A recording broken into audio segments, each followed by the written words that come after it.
it turns out that the work we do provides many important things. And the least important thing actually may be the paycheck. And one of the most important things that good work provides is your sense of identity, i.e., who am I? And it's very subtle. And it happens to a lot of people, but it particularly happens to high achievers, but almost to everyone, which is you start conflating your identity, who you are, with the work you do. So you say, oh, I'm a software developer at 𝘄𝗵𝘁, or I'm a senior manager at so-and-so. And the problem with this is, particularly today, things changing fast. And so there's no guarantee that you're going to have this job even 6 months from now. Something can change. And when that happens, your identity gets shaken. That's why it is so devastating to some people. It's not just the loss of a job, not just the income going away. That would be something you can possibly handle.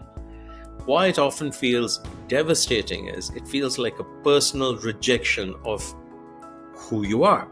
And which is why it's quite important to start cultivating this separation. I.e., this is the work you do.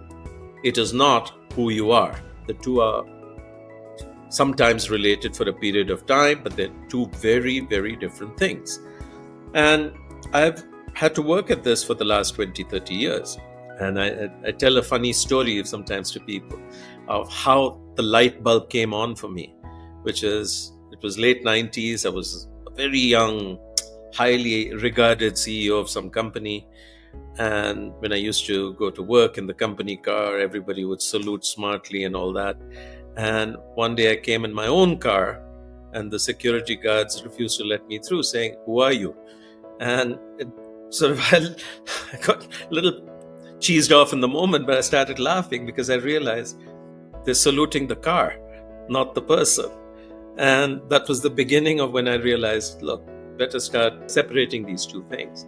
This is really important because you see a lot of really good people, successful people, desperately holding on to the things. Okay, there was a famous CEO, iconic CEO in India, and he turned sort of nearly 80. There's no sign of a successor. And somebody asked him, what are you doing about finding a successor? He said, I'm trying hard, but the man who will take my job has not yet been born. Even very good people find it difficult to dissociate themselves from the work they do. The sad thing about life is one day there is going to be that dissociation. And when it happens, it becomes ultra painful.